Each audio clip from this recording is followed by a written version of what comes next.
be live. Yep, there we go. Great. There we go. And I'm going.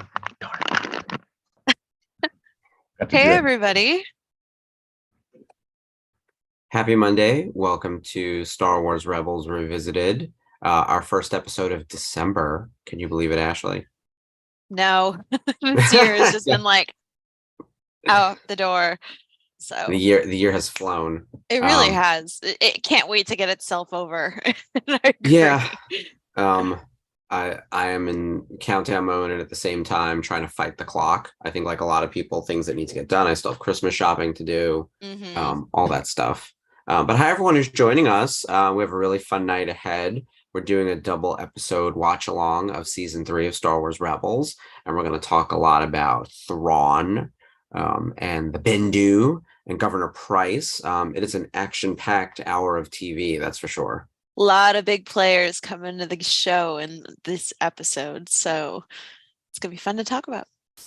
Yeah, this is it's different than the season 2 and the season 4 premieres. There's a different tone to it. I was sort of looking at the structure of the show again. You know, season 2 is Siege of Lothal, and then season 4 is like a return to Lothal. This is, and of course, season 1 starts on Lothal. This is the only one where we're not on Lothal for the start of the season, and it's actually the rebels like kind of running away. Like they found Chopper Base, and they're hiding from the Empire. They're kind of on the run. You know, season 2 didn't really end well for them. You know, they if we're remembering where we came from at the start of this episode, Twilight of the Apprentice was the most recent episode. That was the season 2 finale. And what happened? We killed the 5th brother, we killed the 7th sister, and we killed the 8th brother. All good stuff. But Ezra was nearly killed by Vader. We assume Vader killed Ahsoka, and Darth Maul blinded Kanan. Like, it all went to hell. And so the chaos of Twilight of the Apprentice has followed into the start of this episode, where you're feeling like it's almost like the aftermath, like the PTSD and the sort of recovery time period from like what the F just went down, right? Yeah. No, I feel like as the show has gone on, it has had a lot more of those moments where they're just like, oh my God, what just happened? Like either sustaining heavy losses or, you know, getting a victory, but at what cost? So it's going to be interesting to see where our heroes regroup from here. Yeah, they have an interesting arc ahead of them for the season. We know now with our 2020 hindsight vision of like what they're up against, right? And what the main thrusts of the season will be. There's a few things. Ezra headed toward the dark side and like hurtling toward it. We see this episode is called Steps into Shadow. Girl, he face plants into the shadow. The crazy dark side shit that happens in this episode is just kind of out of control. I was surprised at how quickly they get dark. And then Kanan has to deal with being newly blind and figuring out how still to train Ezra as he slips toward the dark side. We later get Sabine and the dark saber, unrelated to the dark side, which, by the way, we're going to cover as part of the big Mando thing. So we'll talk about that coming up. And the main thrust, though, is like dealing with Thrawn. New villain, new stakes, bigger stakes. The universe is expanding. The Empire went from dealing with Minister Tua to an Inquisitor to multiple Inquisitors to Tarkin coming in to bam, Grand Admiral Thrawn. Like that's the level that they've had to throw against this group of people. Like that's how bad Governor Price. Yeah, yes, and Governor Price. Yeah, she is cutthroat. She is major. So it's going to be tough. It's going to be an uphill battle. And Price and Thrawn really remain the big bads of the series all the way through the final episode in season 4. So sometimes like you get in these shows, like Buffy's a good example of this. They have a big bad for a season and then they're vanquished by the end of the season and someone new comes in for the next season. We've seen that happen. It's almost become like a trope of sci-fi now, where especially in like an episodic sort of situation, big bad of the season, little episodes in between, vanquish the bad guy, new bad guy comes in. Power Rangers invented the formula. Absolutely. And this, like Thrawn hangs in and is in the final scenes, right? Same thing with Price. They go all the way. Like they take it from season 3, episode 1, all the way to the finish line with the crew of the Ghost. So we're really in almost like the end game starts now, right? Yeah. Like right towards the finish line. Everything they need to know, they need to happen, happens in these episodes. Yeah. Catherine, thank you for joining us. Hi, I Kat. did actually, for anyone who didn't see this news, this is weird because this isn't really Star Wars related, but yeah, all of a sudden my Facebook everything, Kirstie Alley unfortunately died. And I had to like find some verification because in the day and age we're living in now, there's so many hoaxes. And I remember very recently, when Jason David Frank from Power Rangers died, it was sort of unconfirmed for hours and hours, and people were like, we hope it's a hoax, please let it be a hoax, that kind of thing. Yeah. Same thing with what's his face? Oh my goodness, I'm blanking. Batman, Kevin Conroy. Oh, yeah. Kevin Conroy. Oh my God. Yeah, that was horrible. We lost Kevin Conroy and Jason David Frank within like days of each other. I'm not as connected to Kirstie Alley. No. You know, I hadn't really kept up with her career or anything. Funny enough, I think I probably know her best for being like a subject matter within Kathy Griffin's comedy. Because like they had like a frenemy. They were actually sort of friends, but they had like a, frenemy for the purpose of like, comedy sort of. Is that Veronica's Closet? Yeah, and Cheers, and she was in Star Trek too, right? Like, yeah, did I for a little bit, right? So I feel like the Trekkies would really have an emotional response to this. I'm sure that it's one of their own, right? Yeah, I was having another conversation with someone about how like there are more famous people than ever before because of television. Like the 80s and 90s, the 70s, 80s, and 90s yielded television stars. In the way that there are only movie stars in the decades before that, and then there were more channels than ever, and you could be famous just in like your lane, like Leslie Jordan, who like if you've never watched Will and Grace, you wouldn't know who he was, but to the people who knew him was like, oh man, we lost a legend. Like it's the amount of fame you need to be relevant for people. So it seems like celebrities are dying every day because there are just more and more and more known people. Right. Oh yeah, Star Trek Wrath of Khan. Thank you, Dave. Yes. Yeah. So R.I.P. Kirstie Alley. It's sad whenever we hear. I mean, anyone dying is sad. Whenever we see someone though who has contributed to a fandom and brought us joy and love, like I really felt it with the Power Rangers situation last week with Jason David Frank. Like that really hit me. And we also lost Bob McGrath from Sesame Street yesterday. So if you grew up watching Sesame Street, like Bob was integral to the music in the show. I remember my uncle bought us the vinyl when I was really small, just so we would have all the songs and be able to listen to it. And so that one was hard when you growing up and watching Sesame Street every morning. Yeah. So it's been a few weeks for celebrity news. So yeah. Yeah, it's our childhood now, as Dave is saying. So yeah. Oh boy. Well, on happier news, there is a lot of great stuff going on in the Star Wars space, and specifically on the VCN. And I wanted to point out some of the stuff that's happening before I forget, because what'll happen, we'll try to like tag it on at the end. And just so everyone knows what's coming up, Celebrating Autographs is coming back with our good friend Frank. And that's going to come on. He does Mondays also. He is the other Monday show. I joke that we stole his time zone, his time slot. But he's on earlier than us. So 6 p.m. Eastern is when Frank has his show on the network. And he'll be on next Monday. And I think leading up to Celebration, either weekly or bi-weekly. Yeah. And it's season 2 for him. So it's going to be some good stuff. He has a handful of shows that he'll do, and I'm not sure if he's doing them all consecutively. They might know better in the chat. Yeah. So we'll keep an eye on that. I love that show. That's how I got started on this show, was with Frank. He was one of the people that had me on as a guest when I was doing the autograph planning for Celebration, which again, I will say again out loud, I can't believe it so soon. It's 5 months away. I'm going to have a heart attack. With that, we also have the March to Mando. So what is it? Season 2, episode 1, this Thursday with the boys. Oh yes. And a very special guest star.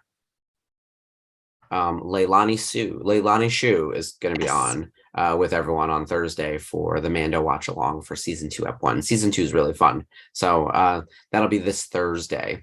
And we are going to start our Mando we're going to join the March to Mando season 3 with Rebels Revisited in February. We're going to catch up. We don't have enough content to be doing this now. So come February, it's a much smaller March. It's a mini March, the mini March to Mando. It's a stroll. Exactly. We're gonna gallivant along. We'll be watching Trials of the Darksaber, which I love that episode. That's when Sabine trains with Kanan with the Darksaber from season 3. It's why we're doing our season 3 watch along. We're gonna sort of time this out so things kind of sync up. So Mando season 3, Trials of the Darksaber, the first week of February, so February 6th, and then we'll do Legacy of Mandalore on February 13th. And then we'll have the Heroes of Mandalore 2-part season 4 premiere on February 20th. And then on February 27th, we'll actually be doing a whole show dedicated. That's only 2 days before the Mandalorian season 3 premieres. We'll be doing our predictions and Rebels connections and things like that, getting ready. And then we'll get back to like regularly scheduled sort of non-Mando related programming. So you can join in and tell us how wrong we're going to be. Oh my God, are we ever right?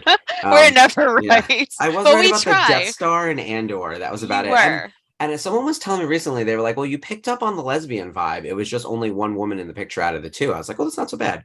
With Mon One out Mothma. of 2. So I was like, oh, that's her and her lesbian girlfriend. And it turned out it's the lesbian cousin. Yeah. So I was like, Still I was close. I was so close.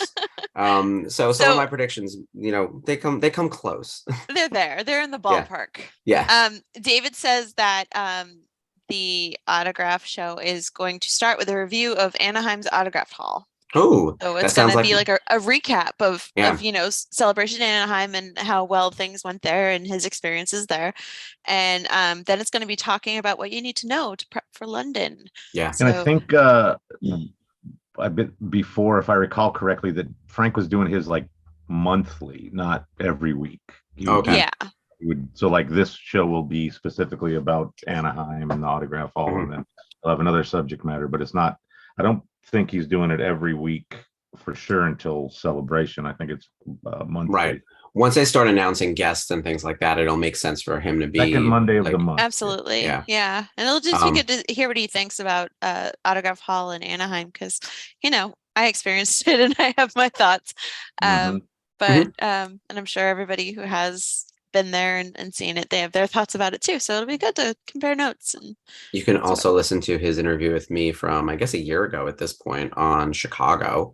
Wow. Yeah. And I think we did one right after as well. There's probably a good amount of Chicago content on his channel, from like the leading up to, the immediately after, the after I left tops, before we started this show. There's probably like multiple episodes with me. If you can't get enough of me on here, go check out Frank's show and I'm a guest. Yeah. Mark is everywhere, you guys. Yeah, there's no escape. I actually have another podcast coming up with a cosplayer that I couldn't do on like this past weekend, and I needed to reschedule. But we're gonna meet up and talk some cosplay. So I like being able to meet with the fans, and I'm happy to do like any show pretty much that people are inviting me to. Yeah, I like talking with the fans. The Armor Party one was really fun. That's awesome. That was a really cool one. I'm so stoked you got on that one. That was, oh boy. I by the way, I love being in like a mix of like all really important people, and then it's like my name, and I was like, oh, look at me up there. Because like, I mean, the list is great. Also, like, it's funny too, because if you're gonna go through a list of like whose episode are you listening to, I'm one of the skippable names, let me tell you. There are some amazing people on some of these other podcasts. So I'm thrilled to be included. We had an amazing first episode of the March to Mando this past Thursday with Yes, it was so cool. That was an incredible episode. If you guys haven't checked that one out yet, please do. Hal is extremely insightful. There was a lot of good conversation going on. Although we do talk about the episode, we don't. It's so much more than that. It's you don't really even need to have the episode on to really get an amazing amount of information from that. That version. You were in the chat live, right, Ashley? Yes. Yeah, I was. I ended up actually like watching more than like participating in the chat. I was just like, wow, this is like incredibly informative. So again, check out the VCN YouTube channel and go back and check that out. It's really, really good conversation. And if you want to learn about the creative process behind ILM and what the amount of work it goes into making these shows and these movies. Hal is a gold mine of information. So Ways to get into the business and not so much, his yeah, letter is pretty funny. yeah. So But, definitely check that out. Yeah, I had to watch it after the fact. Yeah. And it was, even without being in the chat in the moment, it's a great episode. Yeah, you guys always do a really good job with guests on the show, and Yeah. being able to get them to give like behind the scenes and insider info, and that's what people are really tuning in for. They want to know sort of how the sausage is made, or like what are things that you can tell us that that the general public isn't privy to. And he was really good at that. Oh, there it Dave is. just put the link in the chat. There we go. Great. Don't miss All right, it. awesome. Check it out. Meanwhile, I'm looking at the time. We should probably start our watch along and then dive into the episodes. We're good. So everyone, cue up your Disney Plus. Head on over to Star Wars Rebels. We're going to go to season 3. It's the start. Episodes 1 and 2. Steps in a Shadow, parts 1 and 2. Do you want to do the countdown, Ashley? Absolutely. Okay. I'm gonna start in 5, 4, 3, 2, 1, play. Making sure this is going. There we go. As we mentioned at the start, there's kind of, it's almost like a kitchen sink of nonsense on paper, but it actually works. Oh yeah. Because a lot happens. Unlike season 2 and season 4, which were sort of assaults on Lothal, the Rebels are on Chopper Base, which was at the end of season 2. They were trying to find essentially I always call their version of Hoth because it's the in between. Like they're going from one location before they get to Yavin. So Chopper Base is sort of a holdover location before they eventually find their way to Yavin. And this episode, though, they're gonna grab some Y-wings, I think, is really the main premise. But they encounter Thrawn, they encounter Price. Ezra goes super dark. Kanan is dealing with the blindness, and we meet the Bendu. There's just so much that happens. It's nuts. There is. Chopper. First, you get the reveal of Ezra's haircut. Yeah, the character 3 model or the season 3 character model for him is tremendous. And you see how strong he's growing in the Force because he tells Chopper to jump, and he uses the Force to pull him down and have Zeb catch him. So, kid's growing up. Kid's getting stronger in his Force powers. Yeah. And also coming up with plans. Yeah. He's definitely leading this mission, this little espionage mission. Sort of comes out of nowhere. There's no setup for it. He immediately looks older. Sabine doesn't look that much older, but all these little Ugnaughts. Ugnaught. Yeah. Is Melch, named after Stephen Melching. So he's one of the right people there next to you on the screen on our. There he is. There he is. Looking at you, actually. So this is my absolute favorite of Sabine's armor, season 3. So I love this look. If I could make Sabine armor, this is what I would choose. It's very colorful. I like this one too. Yeah. Sabine has a great season 3. I think that's her best season. Turba. Sorry. Yeah, I think you're right too. Yeah, I think this is her best season, especially once she gets the Darksaber and we start unraveling her past a little bit more. And we learn about her mom. We meet the mom and the brother. And then we get to the dad in season 4, and it is just tremendous dealing with all of them. So the Wrens are a hot mess in the best way. Like all Mandalorians, never mind just family drama, clan drama, planet drama. Ezra here, very grown up. It wasn't clear exactly how much time had passed, but each season feels like it's almost a year. Yeah. And he's definitely aging, and his Force powers are growing a lot stronger. And he's also becoming, you can see it in his eyes, the way they adjusted his character model and the way his eyes look, he just looks angry. Yeah. He's got that frown right now. He looks pissed. Everyone else is sort of having a comical moment in the elevator, and he's just oh, I could kill someone. Yeah.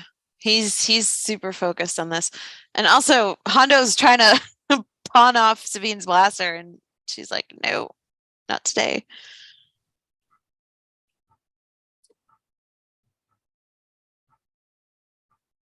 First of all, this episode started with Ezra punching a stormtrooper. So Ezra would never punch a stormtrooper before.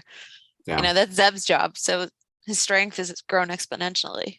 And did you notice him slice through stormtroopers with his lightsaber? It used to be force push or like use his little slingshot or whatever. New saber. Straight up killing people. Yeah. Oh yeah, it is a new saber. It's a green saber. So less than pure blue is part of that, right? Like I'm always like, oh, it's not really 100% blue anymore. Yeah.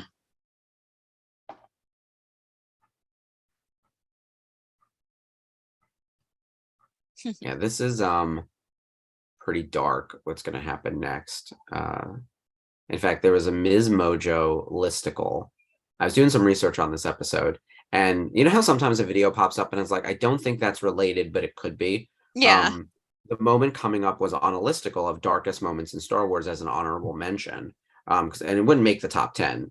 It is dark, but I didn't think it would make the top 10, but they listed it as an honorable mention. I was like, oh, that's nice. I'm glad they threw that in there because this is really like messed up what he does. So this mind control thing, they're saying it's not Jedi mind trick, which is when you sort of like breeze over someone pretty quickly and it's like you sort of implant the thought and they move along their way. He's like fully taken over this person's like bodily function and mind, like fully, like he is controlling him right now, and it's real. This is Sith energy. This is not like light side power at all. This reminds me of when Katara learns how to bloodbend in Avatar: The Last Airbender.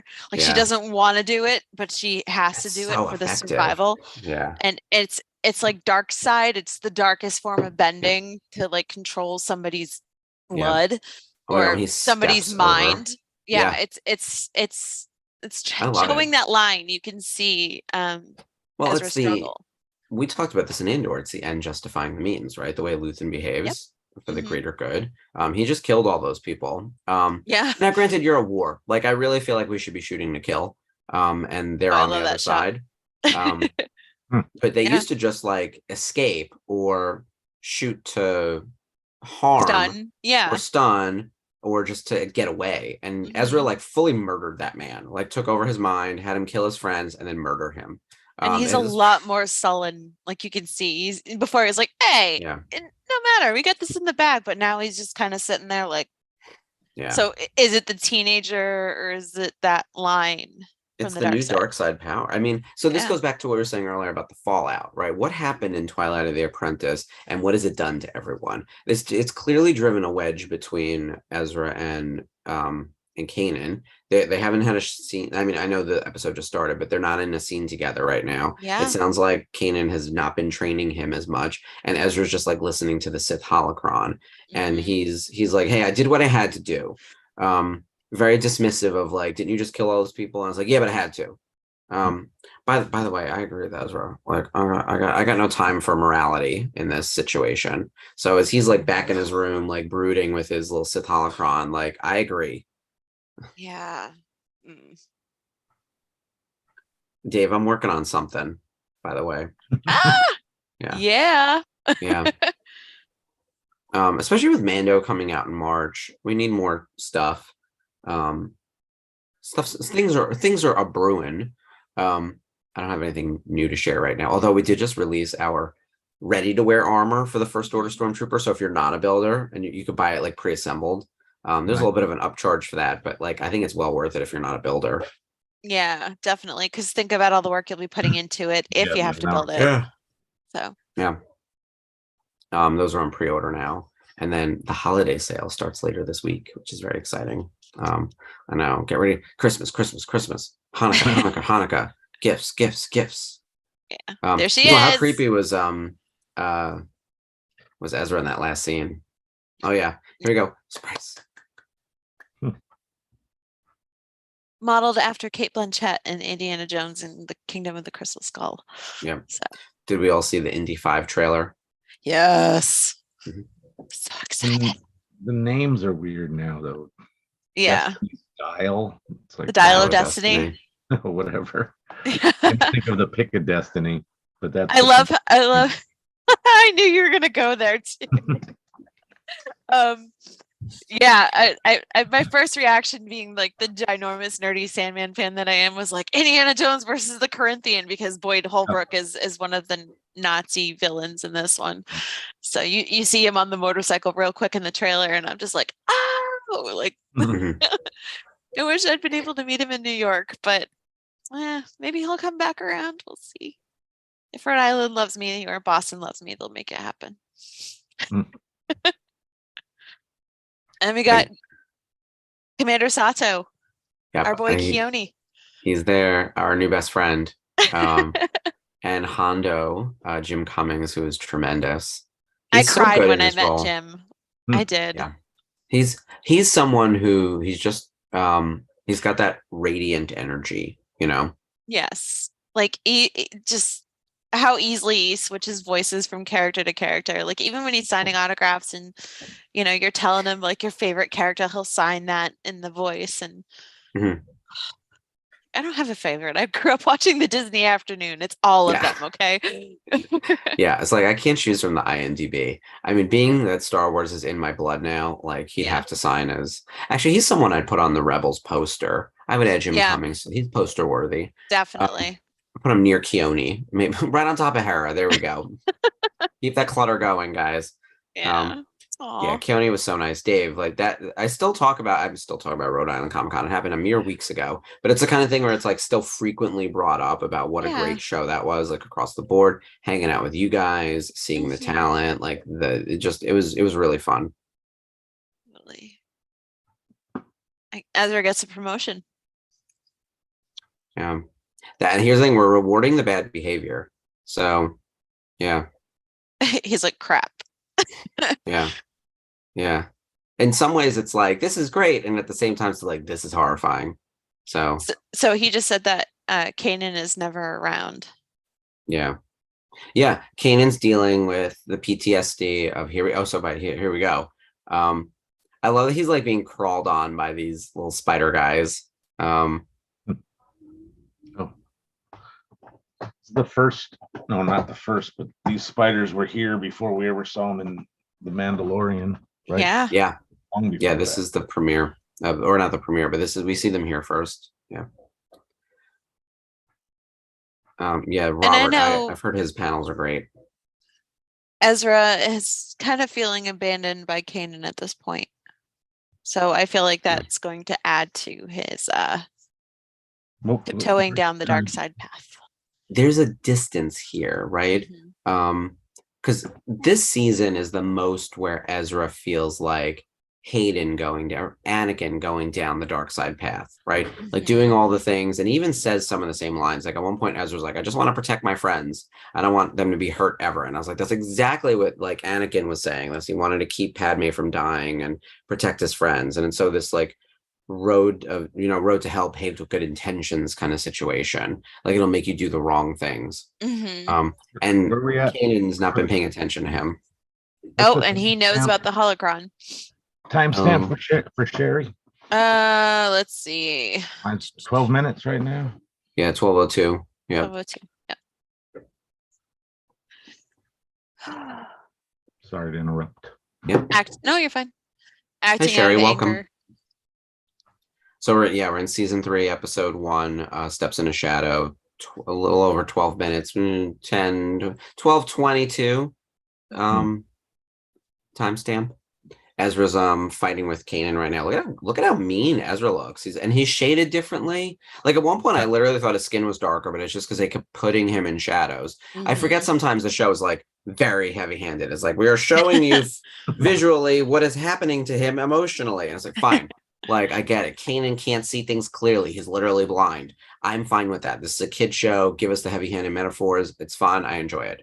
And meanwhile, at the same time, like we get this little bit of levity with Hondo just being here. Like he helps really lighten everything. Like you throw Hondo everywhere, even though he's like brutal and like a pirate and shouldn't be trusted and could easily have killed like Anakin and Obi-Wan like ages ago. He's just fun. He's part of the family. He's that crazy uncle. You know, I feel like we're he's kicking lightened out. up a lot in Rebels. Like they brought him back and like, okay, how can we repurpose him? How can we make him a little more of a scoundrel and a smuggler? Yeah, more And Han it works. Solo. It totally works. Well, we talked about this when the Lando episode came up, how I was like, Sakatro Vizago and Hondo were like our stand-ins for Lando when we couldn't have Lando or Han, right? Like Right. Hondo is that same idea here in Rebels, where it's like we can't just keep bringing back Billy D. So it's like you kind of have to bring in him, and he works because like he's sort of legacy, but he's not original trilogy legacy. So he has a lot Right. more flexibility in what you can and can't do with him. And if he dies suddenly, I'd be like, oh no. But like you couldn't kill Lando, like for continuity purposes. No. So you can still have stakes with him, and allow like the hijinks, which I really enjoy. And these new X-Wing, not X-Wings, TIE fighters, the Mining Guild TIE fighters, those are pretty wild looking. They have like the Pac-Man wings. So Yeah. It's a weird looking. I like when they give you these like slightly different variations of everything, Yeah. for no reason. I'm like, Convor. okay, yeah. Oh my God, the Sorry, spiders. I'm distracted by the Convor. The Convor Yeah. knows. It's not Ahsoka. It's the brown No. one, but it knows. I would love to get my friend Anne on our show. That'd be so cool. That'd be amazing. We could use a special guest. That would be really nice. We haven't Yeah. done that yet. I keep saying we're gonna reach out to someone or have even it doesn't even need to be someone who's an actor in the show, but someone who has expertise in the space or wants to talk about a particular topic. Anne would be amazing. Yeah. So this is where we're gonna meet Bendu, and of course, like the Convors would lead Kanan to him, given that it's all force power kind of stuff. Yeah. I like the way he blends with the terrain. Also, like going back to the earlier shot where Ezra had the holocron right out and was like, "Oh, Kanan can't see it because he's blind," and Kanan working so hard to attune himself with the Force, he knew it was there. He could feel it. He could feel the dark side energy. Like you're not fooling anybody, kid. Oh. Yeah, the Mining Guild is pretty ruthless. Yeah, the yellow ties are cool. Do they have yellow helmets? I don't think they do. I know. I don't remember seeing the interior. Yeah, you just hear the voice over the mining car. And choppers blasting people out of the sky.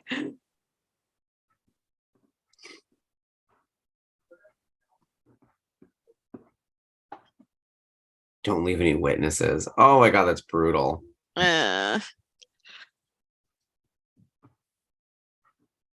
Tom Baker as the Bendu. Doctor Who fans were stoked. I I launched the first ever trading cards for Doctor Who for Topps. We picked up the license a little bit after the 50th. So one of my first projects, along with like the Journey to Force Awakens and whatever else, was getting the Doctor Who trading cards created. And Tom Baker came on as an autograph signer. I was very lucky that I was able to get multiple doctors to sign: Pete Davidson, Sylvester McCoy, Tom Baker. Obviously, 3 of them had passed away, but like the more recent ones, like David Tennant signed, and then David Tennant ended up in Star Wars also. He was in Clone Wars. But I didn't know at the time when we signed Tom Baker to Doctor Who that he was going to be in Star Wars. And so after we had formed a relationship with him under Doctor Who, and he signed autographs. And then when this came out, we contacted him being like, this is amazing. We would love to also have you sign for Star Wars. Are you into it? And he's like, yeah, sure. Like he was very easy. And especially for being someone who like, he was famous for this role in the like 70s and 80s or 80s and 90s. Like it's a while ago. Yeah. He's probably the best known doctor outside of Tennant now, I would say. Tennant and Smith are probably like the faces of the franchise at this point. Yeah. But yeah, he was apparently, according to everyone I spoke to, I never spoke to him directly. They were like, he was easy and like willing to like do whatever, and like just a really nice guy, and his agent was nice. So nothing but good things to say about Tom Baker. A brightly colored scarf. I know, right? Can you imagine? Well, I remember like losing my mind when this happened and trying to explain at work like why this was so cool. And they're like, "Oh, we have someone who's in 2 franchises. That makes it easy for autograph deals." And they were so like matter of fact about it. I was like, "No, you don't understand. Like he's a sci-fi legend." And they're like, "Why don't we know his name then?" I was like, "It's the longest running sci-fi show in the history of sci-fi." I was like losing my mind screaming at people. I was like, "It's Doctor Who." But if you're not a Whovian, in America, it's not the same. Like it's a global phenomenon, like sort of excluding America, right? Like it was on PBS and reruns before we were born. Yeah, seriously. Like I remember that show being on when I was a kid. I just didn't watch it. Yeah, and it was also like My uncle watch it did, now but and it's not like me. not great. Like I gotta tell you, some of that classic Who is hard to watch. Some of them are amazing and it's great storytelling, but some of it looks so cheap that it's just like hard to watch. Oh Oh my snap! God! So Constantine, who Price threw under the bus earlier and was like, no, was like, we want Thrawn. She wanted the Seventh Fleet, I think is what she said. So, oh yeah, that's right. That's the connection to the book that he got promoted after his big win. Yeah, this is quite the crew right here. Thrawn, Callus, Price, Constantine, and Tarkin. Like that's a multi-autograph I should have done with all of these people because all of them signed for us. Yeah, that would have been something. Yeah. That's amazing. Strategery. He Price said something like, I wanted to bring in Thrawn because he sees the bigger picture. And that ladders up to the way he was portrayed in the books. Like he was a strategist first and foremost. Steve wants to know how far into the episode we are. So let me see if I can get a timestamp here. 9:53 or so, 52. Yep, 1954. 19, sorry, not 9. Yep. They will be the architects of their own destruction. I think they used Thrawn really well in Rebels across the board, but his intro feels really powerful. He's requested by Price, and we know Price is the governor of Lothal. They've been talking about her since season 1, and then they finally made a character model and brought her on screen in season 3. I almost wonder if she was supposed to be like the big bad originally, and then they were like, we want to throw Thrawn in here to connect to everything else that's happening. Like I often wonder because it is weird that they both come in season 3 and they last through season 4. But I also think season 4 was an add-on. Like they stretched out 3 and 4 into 2 seasons to throw in all the Rogue One stuff. Like I really think that was adapting to what was happening in the larger Star Wars universe. And I'm not even mad that they did because not at all. Rogue One is really well done, and I feel like it ties into this. Like obviously we covered that with our Andor watch along. It's all connected perfectly. So it feels seamless. It doesn't feel shoehorned. It helps. I think they help each other. Rebels helps Rogue One helps Rebels. The Andor show like benefits from having all of this groundwork. Yeah. I'm still talking. I was taking this too. Like, if we could just get to Andor and do 3 more seasons, man. Like, just give me more and more and more Andor. I know. Who knows? Maybe they'll do it differently. Yeah, Steven, I think that Lars Mikkelsen did a spectacular job with the voice of Thrawn. Yeah, the brother of Mads Mikkelsen. So. Yeah. There's real talent in that family, let me tell you. I don't know who they're going to get. We actually had some speculation at one point of like who we think will be Grand Admiral Thrawn in the Ahsoka show, and I still think it'll be Matt Smith. Like he's the hot money. I think he's the Vegas money at the moment. Okay. But like that type, right? That skinny, British, very structured cheekbones. Yeah, he looks like he has contoured cheeks, even though he's not wearing makeup. Like it's very angular. Yeah. And by the way, they're gonna put him in blue makeup and give him some type of prosthetics because like he still needs a little bit of help. All of them. Yeah, you gotta do that like bridge bone on your forehead and everything. So but it's more the gravitas and the weight and just the creepiness. Like Thrawn is he doesn't get angry, right? Like he's very cold. Yeah, the snake thing is like very that. I think the only time you really see him get angry and stressed out is when his battle bots kind of attack him. And and when Ezra's starting to kick his butt at the end of the series. So yeah, that was quite the showdown. I'm curious to see what happened. Like I'm excited about learning what happened, but at the same time, I've ideated so many possibilities that I Yeah. almost want to keep the imagination going. You know, it's like it's the not knowing that could be really fun. Yeah. Dave Cumberbatch said no. Did Like he? they've asked him and he said no because he didn't want to be painted blue. That's what he said. So, That's so um, okay. yeah, I mean, All it right. would be cool. I would totally be for it, but who knows? Yeah. I trust Filoni to find somebody. Yeah. But He it knows the doesn't need to be project. someone famous either. It just needs to be Yeah, someone exactly. good. Like I'd rather have someone good than someone who either looks like him or is like an obvious choice. Because Yeah. sometimes those obvious choices don't land. Yeah. Sometimes you get like a fan casting, and it's like that's not actually what I wanted. And then I it thought I looks too did. much like the actor and not enough like the character, and you're just kind of like, eh. But like Yeah, X-Men, you had the fan casting of Charles Xavier as Patrick Stewart for years, like back to the old Wizard magazines. yeah. And then you had like the complete out of the blue casting of Hugh Jackman. And now you can't picture anybody else playing Wolverine. That's what's but so great. I Jackman. remember when he originally got So cast, someone was like, he's supposed to be short. And I was like, I don't care. I don't care if he actually like looks like him correctly. He needs to embody the emotions of the character. He needs to be a good yeah. actor to start with, right? So you actually look at the actor list of it's like Halle Berry. She has an Academy Award. Femken, oh my Famke God, Jensen. yeah, Famken Jensen. Oh my God, why can't I say her name? Also an Academy Award nominee and like a Anna well-respected Paquin. actress, right? Anna Paquin has an Academy Award. Yeah. Hugh Jackman has Tonys, like, never mind like all the other stuff he's done in And his career. BAFTAs, Patrick yeah. Stewart has how many Emmys? Like it's the kind of right, and BAFTAs and every other award. Like he has a Sir Olivier. I don't even know what the fuck. He's has so many like highfalutin. He's been doing this for Yeah. 80 years, right? Yeah. So you look at the list And and it's Sir like Ian McKellen. Sir Ian, he's a sir. Like it's the kind of Well, thing where Sir Patrick right, Stewart too, yeah, but yeah. right, exactly. So they're well respected. Like they're so good at their craft that the But that's what I Queen love. decided They like you get to they be get knighted. actors Yeah, like this yeah, involved in all our nerdy little projects that we love so yeah. much. So X-Men I'm started really it. excited. Like, It's yeah. a good time to be a Star Wars fan and a Marvel fan. Oh, without a doubt. And I gotta say, like we're talking about Wakanda Forever over the weekend, and I was like, every single person in that movie could carry their own movie. Like I'd go watch a project with any single one of them name above the Yeah, credits. Like they're Dominique all so Thorne, good. she's getting her Yeah, Ironheart series. yeah. All We're gonna those get women more are Black gonna have the Panther with yeah, the women of Wakanda are getting a show basically. yeah, But even outside of that, like if Winston Duke was like, I'm gonna go be a lead in a movie, which by the way he was with Jordan Peele with yeah, Us, right? Like he's basically the co-lead in that movie. Like yeah. I would go Him and see the next Lupita. Winston, yeah.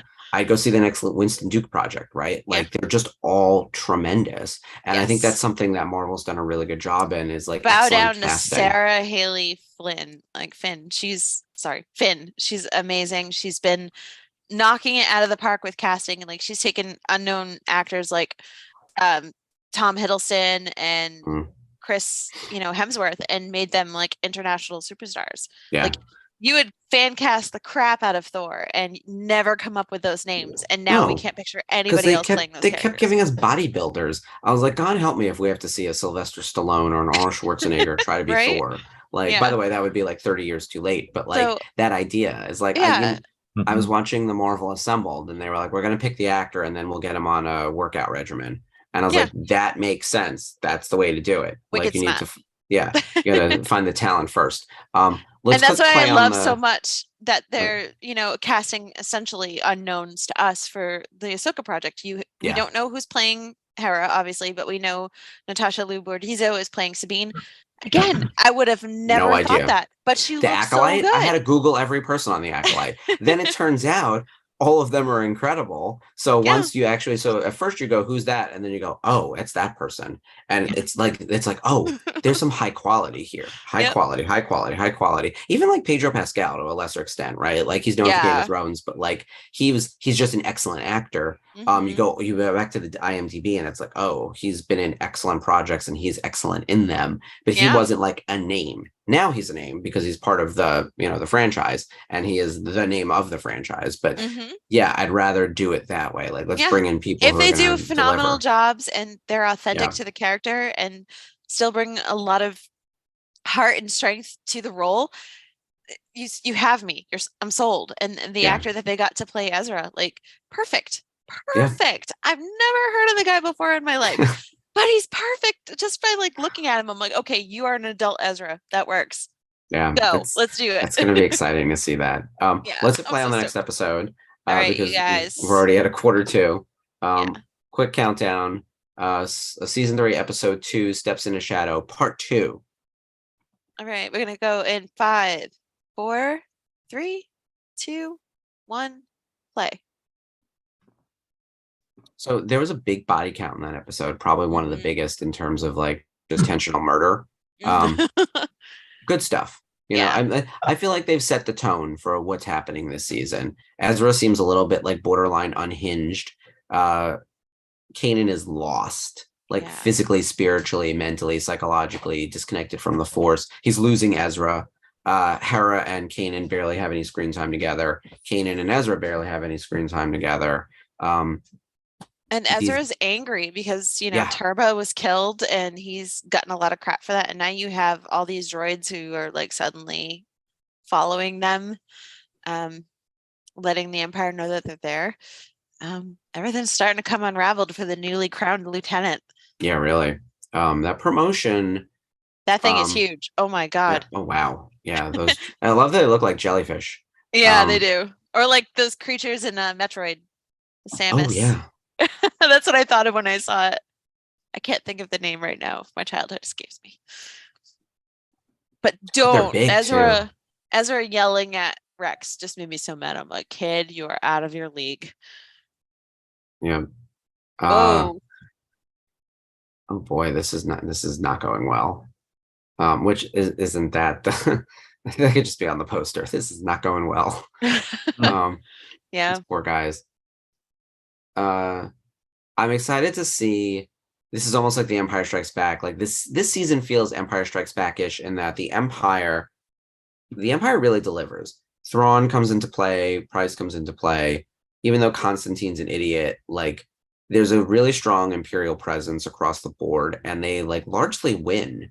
And even if you see how the season starts with them on Chopper Base and sort of getting settled, to then know that the finale is going to be Thrawn invading there and like them having to flee, like this season could be considered like a loss for the rebels, given everything that happened. Even though Sabine picks up like the dark saber, you know, season 2 was largely a win up until the very end when Kanan was injured and Ahsoka was seemingly killed. But otherwise, like they accomplished everything else. Like they didn't quite unravel the mystery of how to destroy the Sith, but they did get a holocron. And they did kill all the bad guys.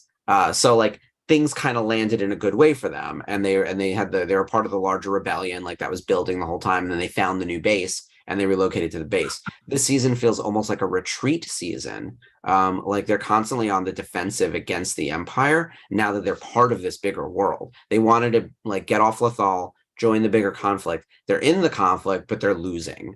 And then season 4 is when they have to go back to Lothal and try to like at least salvage that. But this season, it's a tough one. Like I feel like this is probably where we rack up the most losses for them. And they're also destroying ships. So they're on this mission to get these ships into the hands of the rebellion before they get destroyed. So not going well at all. All these Y-Wings, which then explains why there's a fleet of Y-Wings in Rogue One. Yeah. Yeah, it's good content, little continuity things like that I really enjoy. Damn, Ezra, chill.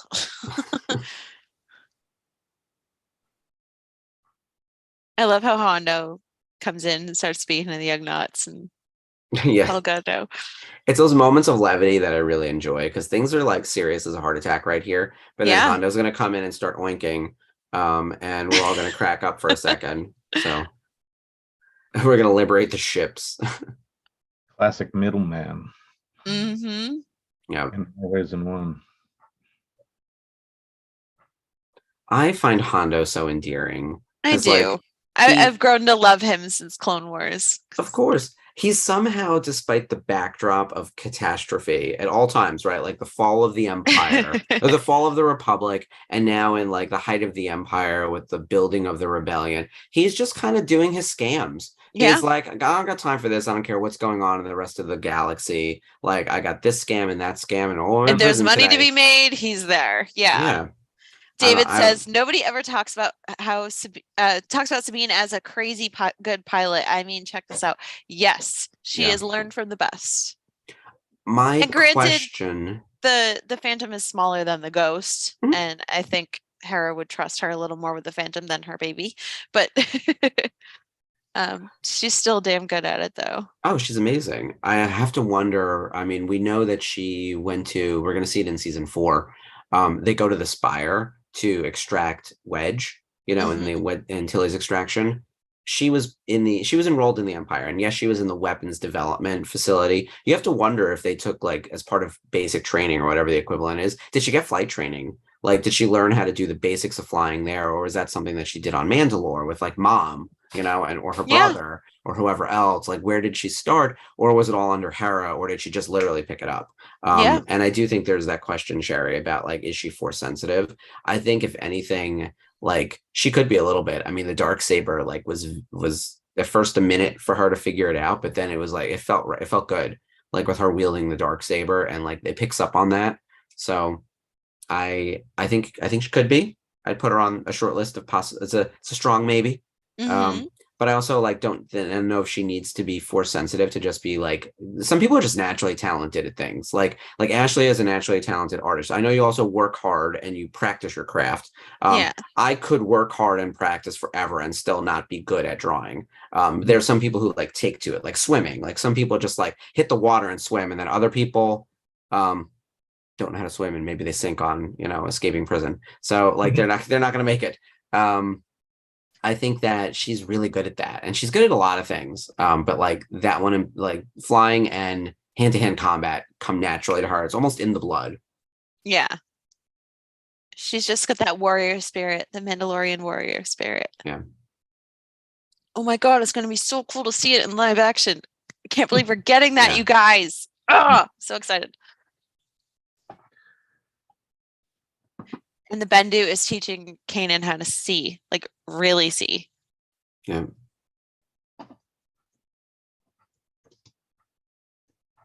I love how the spiders are just kind of skittering around behind him, like.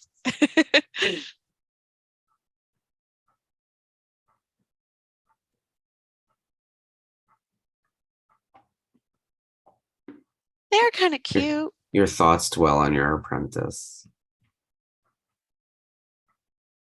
Oh. I'd be scared. I'd be scared of these giant spiders too. I would too, but they kind of look cute here. So yeah, they do a good job making them less scary when they need to be. The eyes are, very cute. However, that episode of The Mandalorian when they're in the ice spiders in the cave, I was gagging when Grogu's, like, shoving it into his mouth. Ugh. Yeah, it's like, oh my God. I woke up at 3 a.m. for this. No. And for that episode, there'll be a special guest as well for the watch along. Ooh.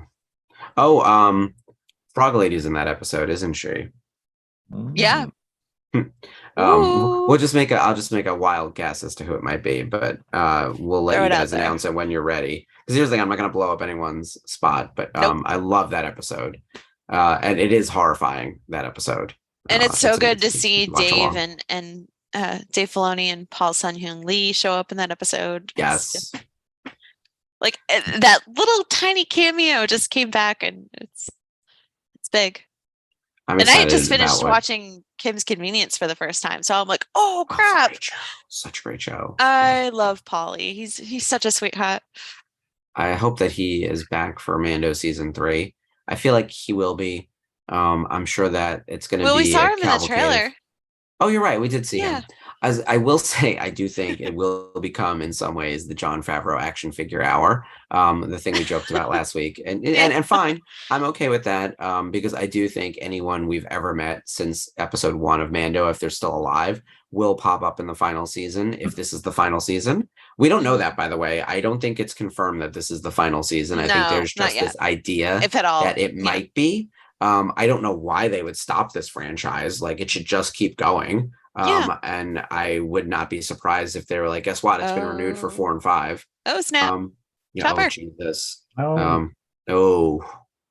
Save the baby. Oh, wow. Oh my God. Girl. The baby. They could have killed Chopper pretty easily, but somehow. Dang. Good. Use your jetpack. Oh wait, she doesn't have one yet. Crap. Yeah, we definitely got to get her jetpack. I Send do to the rescue. I do think we're going to get a ton of cameos in Mando, not just people we've met, but new people as well, or returning characters from other franchises. It's going to be a little bit of that. I'm so excited. I'm so excited.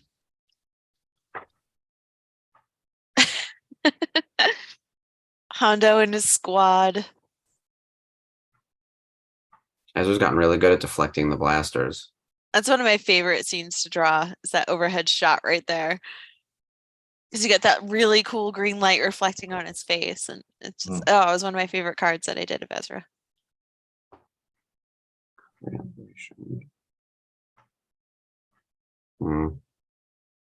Yeah, Hera knows what's up.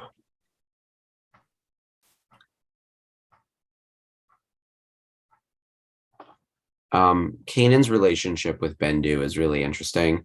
I think it's something that's handled really well throughout the first half of the season, but like they don't quite stick the landing on the Bendu.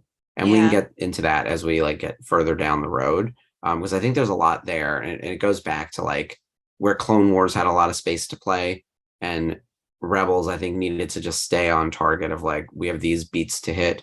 And we could have had more time with him, and then all of a sudden it was over.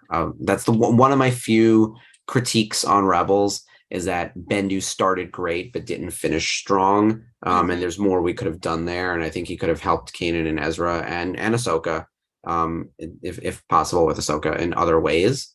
And I didn't like the way it ended, and it's my only regret about like this season is I think the season finale is actually a little bit lacking. I know they have to escape. The big battle with Sato at the end and the space portion of it is great. Yeah. But like that, starting here and knowing where it ends, there's like a little bit of something missing there. But I love Ezra's arc down through the dark side, and of course Maul's going to reappear. This is the season where we go to Tatooine, where we get the Twin Sons episode. Like there is a lot of excellent content. I hate using the word content, but it's true. Like in this season, there's some amazing scenes, amazing moments. Like if you're going to run a listicle of like big moments, I feel like a good chunk of them happen in this season, especially the Twin Sons. Agreed. Ezra just walks in with like a they're lightsaber. Dead. There's like without a doubt they're dead, right? Those guys are like, nope, we're just, guys with hats covering our eyes. We're not even important enough to animate our faces. We're out of here. This is great. Oh my God, he's shit talking this guy. Yeah. Get ready for another demotion. Woof. Saucy kid. I'm asking nicely. Damn. See, the first time I saw this, I kind of saw him going the path of Anakin. Yeah. Because this whole thing reminds me very much of Anakin threatening Dooku. And, this is rough. The station's going to just crash and burn. You would doom all of us. I believe in my friends. We'll be fine. Yeah. The rest of you can die. Yeah. That's amazing. Something is severely wrong with our little Padawan here. I like that he already demoted this one-way feud, I guess, where Ezra's like in a comical way, like got this guy demoted from running a Star Destroyer to now running a junkyard. He just killed this guy. It went from this cute little thing to now that's another dark moment in this double episode. This is kind of amazing. Yeah, and Ezra, like I said, going in there alone and just bringing out his lightsaber and dealing with everybody head on. That's something we haven't seen before. Like this also isn't better our for him Ezra. That, like no witnesses, right? Like no one saw him do this. To be like, Ezra, what the hell's wrong with you? Kind of deal.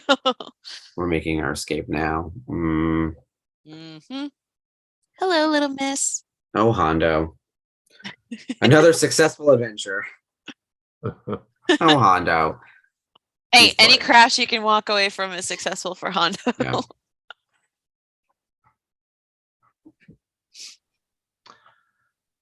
I love This how is they just a. Oh, extended sorry. Hondo. No worries. I love how they extended Hondo into the ride at the theme parks. Oh, I was Yeah. so excited That about that. that animatronic is probably one of the best I've seen in a long time. And It's even when they amazing. use the live actor to Oh do the yeah, video footage, perfect. like even then the Perfect. prosthetics are amazing. Yeah. They even had a live actor, I think, at the one of the like preview events in one of the parks where they had him come out with like Chewie and Oh yeah, that was Disneyland. That was so cool. so Hollywood. They have the good prosthetics. ever since I've ridden that ride, a billion times, I've grown to love Hondo even more, even though it's Yeah. the same dialogue over and over again. Yeah. But you know what? It's part of the fun, and I'm so glad that they've made him less of a villain and more of like, the scoundrel, the rascally Jack Sparrow-esque type person. Mm-hmm. Yeah, Oh, he's yeah. a Billy D. Lando situation. But Dave thinks he should be played by like a Johnny Depp. I'm going to strongly disagree with that. Aside from the fact that I don't want to see Johnny Depp anywhere, I do. There actually, Steven was asking earlier, who do we think would be a good live action Hondo? I honestly think they should handle it the way they did with Cad Bane. I think you bring in like a new stunt performer, and then you bring in the correct voice actor. Like you make Jim Cummings do it. Exactly. Jim Cummings gets the credit, and then the I'm other on board guy with is that. like the body guy. Right. I think like we need to start treating some of these voice actors who really brought these if characters Dorian to life. Kingi wanted to do that too, that would be perfect. He's very thin and tall, and I would bring in a new guy just to have like another person. Yeah. But yeah, like that idea is, I think, right on. By the way, I heard Dorian was really nice. Dave, did you, or Jeff, you weren't there at Rhode Island Comic Con, but Dave, you're in the chat. Did you meet Dorian? I think Spencer did. Spencer did, yeah. Yeah. I didn't get a chance to, but like, it was on the I list. was gonna try to tack on. You know what we need to do next time is really make like a tack on list where we all go together. Because Spencer met a bunch of people and I was like, oh, I would have like definitely just like jumped on and said hi or jumped into the selfie or something. But like I wasn't gonna either wait in line or buy an extra auto. Like I'm trying to not do that exact thing. But if someone else is working on a piece, I'll just hover for a minute. My auto list was like big enough without adding on like literally every person who was going to be there. It was going to start getting out of control. It was going to feel like, it actually felt like a mini Star Wars celebration at Rhode Island. Yeah, it was so fun. Look at the destruction. Oh. And Ezra almost dies here. This should be the learning moment, the lesson of like, hey, maybe I better let someone know that I'm taking down the space station. And this could kill the ghost crew too, because you got pieces of the station flying out at the ghost. And this was really reckless. I do agree though that like you have to kill your enemies. I get that. And like it's something they didn't do in season 1 and it made me crazy because they constantly would like knock people aside or knock people out or just like otherwise escape. And I was like, you have to kill them. Like they're the enemy. Like this is ridiculous. And then he takes it too far. I was like, you could have killed them in a more responsible way. You could have gotten off the ship and then shot out like the things that exploded, right? Like we could have sunk this ship from the outside if you knew that like you were going to have backup to help you out. Like we didn't need all this. Like this mess is like his own doing. And this could kill Kanan and Ezra as well. Like, look at all the debris flying by them as they're trying to do this. And it's like, Jesus. Yeah. It is gorgeous, though. They do a great job with it. And it gives you some, like, Kanan, Ezra bonding. And maybe then there's, like, a lesson to be learned. He does, like, kill everyone on that space station, which, again, fine by me. Yeah. Get to see Hera fly all crazy like. Yes. Yeah. Oh, Constantine and Callus. Yeah.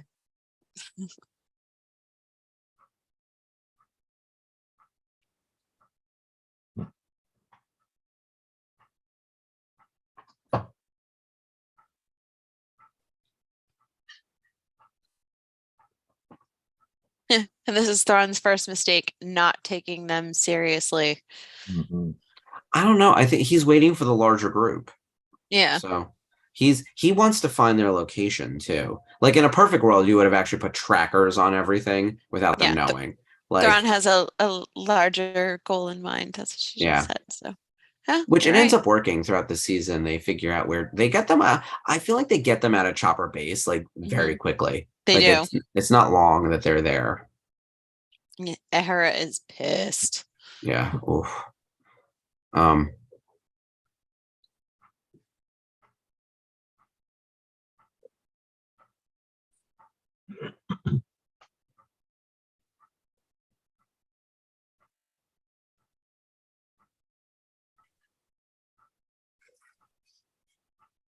Oh yeah, the Phantom.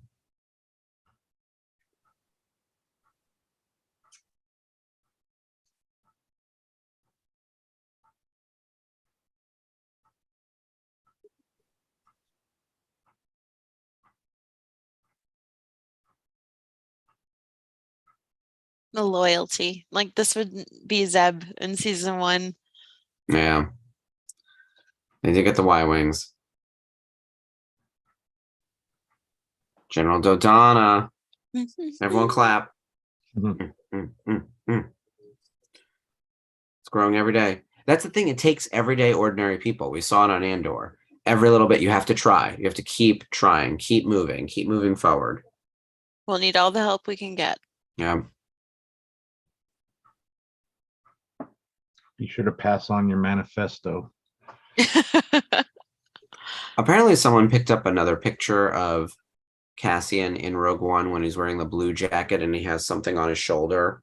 It looks And like a pad or something. yeah, and they were like, it's the manifesto. And I was like, I can't with the retconning and the like, is this the thing? Uh if believe it if you like. Yeah. I'm kind of fine with like all those little retcons of things. But like just I don't know. We don't know what happened to the manifesto. It doesn't matter. The fact is that it's in Cassian's mind. And that's what's actually going to happen. He's going to translate it verbally to someone. Maybe they'll even put pen to paper at some point. Yeah. Yeah. And at some point, I think we'll have to overlap. He'll have to hear Ezra's own little mini manifesto from the end of season 1, because I think time frame wise, it should be out there in the galaxy, like in during season 2. If we're doing our math like close, it's hard to tell. I think like the events of season 1 will hit Andor season 2, if I'm right. I don't know. Someone will have to put together the exact timeline. It's hard to tell. They're all sort of happening close to the same time, but we're not 100% sure. Yeah. So there we go. Steps into shadow. That's some dark shit, right? Like, they throw you for a loop because like season 2 was so Ahsoka, Clone Wars, and then this is such a departure. These are the sacrifices again, the steps into shadow, the sacrifices that have to be made in order to get the rebellion off the ground, but also to train Ezra and to get him to become a full-fledged Jedi and just deal with counteracting the manipulations of the dark side. Because as soon as they hear that there's like a Jedi and a Padawan, it's like a homing beacon. Like they just all want a piece of this Padawan, because again, turning them to the dark side is the most important thing. Yeah, he would have been a really good Inquisitor. Ezra seems to dip into the dark side really easily. And he doesn't confront the dark side so much as he just succumbs to it. Like I remember with Luke on Dagobah, it's like, well, you have to go in the cave and confront it. And he gets angry and he like chops off the head of Vader, and it sort of exposes his fear. Yeah. And then Luke has to actually physically confront Vader in real life to really overcome that. But Ezra all of a sudden is like, well, I guess I'm evil now. I'm going to go kill these people. Like it's such a different trajectory. Yeah. Anakin, similarly, I felt like got a little bit angry and was like, oh, I'll just go genocide this village. Kills the men, the women, and the women and the children, right? Like red flags everywhere. It's amazing how powerful it is. I guess that's always the thing, right? Like the dark side is easy and quick and gets you to a solution without having to, weigh what's right and what's not right. It just does it, right? And the Jedi is all about balance. The light side is all about balance and recognizing where the dark side is going to slip you up. Yeah. And I feel like Ezra's not there yet. Yeah. No. Because he was like, oh, this is so easy. I'll just kill all these people. And then he almost dies in the explosion himself. He didn't realize the consequences. Yeah, and loses the Phantom and almost the Ghost Crew. He loses his clarity, because if he was thinking straight, he was like, wait, I shouldn't do this. There's no guarantee that my friends will get Yeah. out. There's no guarantee that I'll get out. But he was getting the satisfaction of killing all these people. Because like the dark side, it feels good, right? It's like, oh, I'm gonna win. The dark side is very much about winning. It's power. It's not how do we negotiate our way out of this? There's no negotiation. There's winning. That would really be like the difference between I feel like the balance and the like what the dark side specifically wants you to do. But I loved it. I thought this was a great way to start the season. Really sets up the core conflict, both in terms of who are the heroes, who are the villains, what's the struggle, both like what's the big struggle, and then what's the interpersonal struggles. Kanan's isolation and have to reconnect with the Force and everyone else in his life. Ezra dealing with the dark side. Hera dealing with like the larger pieces of the rebellion and how that all fits in. And we'll see it coming up. Sabine dealing with like the Darksaber and like the legacy of Mandalore. More to come on that front. So good streams throughout season 3 for us to follow. Oh yeah, it's gonna be exciting. And again, this is one of my favorite episodes because the build up and the stakes are so high. Like there's many irons in the fire. So, and you're right. It's Hondo. it's the Empire Strikes Back season. Like they've got nothing else to lose and everything is going out of the frying pan into the fire. How are they going to get out of this? I think too that Thrawn is handled really well in the show, despite this being like a kid show where like the rebels always win. Thrawn still comes across as like really potent threat, and someone not to be trifled with, and is largely successful at every turn. He's the one who delivers the losses to the rebels over and over again. And I think he's pretty close to his book character, or at least the initial book character. I think there's more to his stuff in the new trilogy that they don't dive into as much in Rebels, and maybe that's somewhat time period driven. But here as a Grand Admiral, his number one thing that we need to care about in that role is his military intelligence, his prowess, his ability to unlock a mystery and see what other people can't see. And he does that quite a bit. Like he puts together things that I would never think. And it's like, oh, that's the answer to that problem. So I'm like, okay. He's playing chess while everyone else is playing checkers. They're not even playing checkers. Yeah. They're like they're watching TV. Like they're not even actively, you know what I mean? Like they're not even engaged, and he's already defeated them. He also has patience, which is like such a Jedi thing, right? And I think the dark side teaches you the opposite of patience. It's like I want to win right now, and yet he somehow does a better job than like a Maul or someone else because he's actually patient enough to like wait for like the long game for things. I forgot to mention Nika Futterman is the voice in this episode of the Holocron. She was also the voice of Presence in the finale Twilight of the Apprentice. Love her. She played Asajj Ventress in Clone Wars, and a few other minor characters, but like people probably know her as Asajj. But I was so happy to hear her voice, and I was like, that sounds like Nika. And so she was in Women of Star Wars, the trading card set. Yes. And a variety of others that we put her in, and she signed like numerous times. She's very cool. Love her. Lady. Also, I'm a huge fan of, and this is so obscure, but it's a Nickelodeon cartoon called Fanboy and Chum Chum. She's the voice of the little fat little boy who's it's two kids who are weird and they dress as superheroes. She's a little fat boy named Chum Chum, and I love that. So cute. You have to check it out. She's got a pretty comprehensive IMDb. Like she has a lot of video game stuff too. Yeah. Does she have 300 credits? I mean, like, yeah, you could live forever on this stuff. Yeah, a good amount of video games. That'll do it. Once you're sign me up. When do I start recording for video games? Oh, she's in Young Justice. She's only in 4 episodes. But I have a secret wish to be a voice actor. I think we all do. Yeah, my entire life I've been like obsessed with like looking up voice actors and learning everything that I can and just making up weird voices and making things. Yeah, so it'd be fun. Look, it's Danica McKellar from The Wonder Years. Is in one of my all-time favorite shows. She's on Young Justice. She plays Miss Martian. She's in every episode basically. Wow. She's tremendous. And then other people like Jesse McCartney, right? Like he's also in Young Justice. All these people, Jason Spicek, like these are people who are also sort of famous outside, like Ray Griffin. They do other things. Yuri Lowenthal, D. Bradley Baker's there. Like Phil Lamar. This is amazing. I wish like Lacey Chabert or Chabet. My mom Things loves that you're her in the interested in. Hallmark Channel. Right. That's the thing is like you can also do this. Like so you can monetize this, go to the conventions, make a ton of money, and you can then fund your art. Yeah, How do we get I'm signed down. up? I'm gonna call up all my friends who are in VO and be like, how do I do this? Yeah, we'll talk to Steve Bloom and take his Blue Yeah. Box Studios Yeah. Oh courses. yeah. They have like training. Like by the way, like you can't just like talk. Like it's not a kind of thing where you really need to be. You need to study this. Yeah, Like I am not qualified emote. to be a. I would love to do it. I am not qualified nor skilled enough. I Nor learned how talented enough. physical it was watching Tom Hanks record as Woody and how Yeah. clenched he is all the time when he plays Woody, Yeah. and how much bravado that Tim Allen has as Buzz. But like Woody's always like about everything. So yeah, that's when I learned how physical it is, and it's not just about your voice. It's Yeah. your whole body knows what you're Actual doing. acting. It's Oh, yeah, it's a whole thing. Yeah, yeah. it's amazing. I'm looking at the time. I want to let everyone go close to on time tonight. We did a double episode, but guess what, guys? Next week we're covering one episode, just one. But that way we don't have to rush through. We're gonna do Holocrons of Fate, which is season 3, episode 3. So we'll have a nice long intro. We'll watch the episode. We'll have a nice long outro, and we'll end on time. It'll be Yes. amazing. And then, as a reminder, always check out everything else that's happening on the VCN. We've got Celebrating Autographs next Monday.